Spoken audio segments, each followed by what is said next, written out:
अस्सलाम वालेकुम, मैं हूं गुलाम नबी। स्टूडेंट्स, जैसे कि आपके इल्म में कि पंजाब हुकूमत ने उन स्टूडेंट्स के लिए होनहार स्कॉलरशिप का आगाज़ किया हुआ है जिन स्टूडेंट्स ने साल 2024 में किसी कॉलेज या यूनिवर्सिटी में अंडर ग्रेजुएट प्रोग्राम के अंदर एडमिशन लिया है।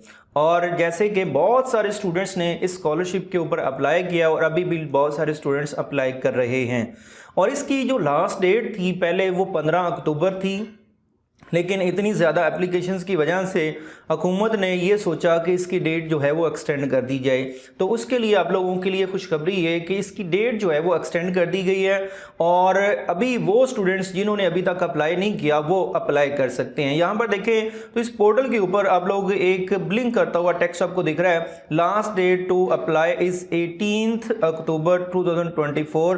तो मतलब इसकी डेट जो है वो 3 दिन और एक्सटेंड कर दी गई है और वो स्टूडेंट्स जिन्होंने अभी तक अप्लाई नहीं किया वो अभी अप्लाई कर लें।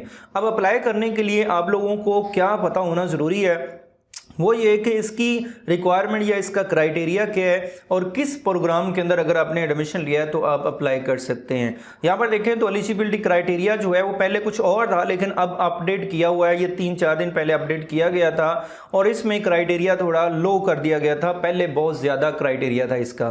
ठीक है, इस क्राइटेरिया के अंदर आप लोग को देखें तो यहाँ पर बताया हुआ है कि आपकी एज जो है वो 22 ईयर होनी चाहिए क्लोजिंग डेट तक, और उसके अलावा आपके घर की मंथली जो सैलरी है वो या इनकम जो है वो 3 लाख से कम होनी चाहिए। ठीक है, इसके साथ आप ये एफिडेविट जो है वो जमा करवाएंगे अपने इनकम का, घर की इनकम का। उसके बाद यहाँ पर देखें तो उन डिसिप्लिन्स को शो किया हुआ है। इसके ऊपर अगर आप क्लिक करें तो वो डिसिप्लिन्स शो हो जाएंगे जिनमें से किसी एक के अंदर अगर आपने एडमिशन लिया तो आप एलिजिबल हैं, इस स्कॉलरशिप के लिए आप अप्लाई कर सकते हैं। उसके अलावा वो कॉलेज या यूनिवर्सिटीज़ जो एफिलिएटेड हैं इस स्कॉलरशिप के साथ, तो आप यहाँ से देख सकते हैं अगर आपने उनमें से किसी इस यूनिवर्सिटी के अंदर एडमिशन लिया है, ये जो लिस्ट दी हुई है या ये कॉलेज जो दिए हुए हैं या ये मेडिकल कॉलेज दिए हुए हैं, इनमें से किसी एक में अगर आपने एडमिशन लिया है तो आप इसमें अप्लाई कर सकते हैं। ये तो जो है वो डिसिप्लिन और यूनिवर्सिटी के बारे में बताया हुआ है। उसके अलावा जो आपके मार्क्स हैं वो कितने होने चाहिए तो यहाँ पर ये भी डिटेल बताई हुई है।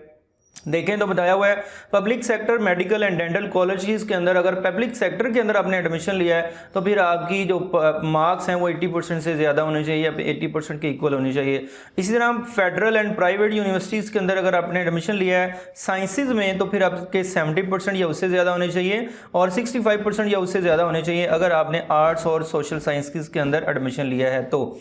इसी तरह तीसरे पॉइंट में बताया हुआ है पब्लिक सेक्टर यूनिवर्सिटीज़ के अंदर अगर आपने साइंसेज में एडमिशन लिया है और उसके 70% या उससे ज़्यादा मार्क्स उसमें होने चाहिए आपके इंटर के अंदर, और इसी तरह आपके जो 65% या उससे अबव होने चाहिए अगर आपने आर्ट्स और सोशल साइंसेज में एडमिशन लिया है तो। इसी तरह आपने एचईडी जो कॉलेजेस हैं, हायर एजुकेशन डिपार्टमेंट के जो कॉलेजेस हैं, उनमें अगर आपने एडमिशन लिया है और उनमें अगर आपने साइंसेज में एडमिशन लिया है तो फिर आपके मार्क्स जो हैं वो इंटर में 65% या उससे ज़्यादा होने चाहिए। और इसी तरह अगर हमने आर्ट्स और सोशल साइंसेज में एचईडी के कॉलेजेस में एडमिशन लिया है तो 60% या उससे ज़्यादा होने चाहिए। तो ये एलिजिबिलिटी क्राइटेरिया भी है और जो एक्सटेंड डेट हुई है वो भी मैंने आपको बता दी है। अगर अभी तक आप लोगों ने अप्लाई नहीं किया तो अप्लाई कर लें और अभी तक इस चैनल को सब्सक्राइब नहीं किया तो वो भी कर लें, ताकि इस वाले स्कॉलरशिप के रिलेटेड जो है वो आपको लेटेस्ट जो अपडेट्स होंगी वो मिलती रहेगी। थैंक यू, अल्लाह हाफिज़।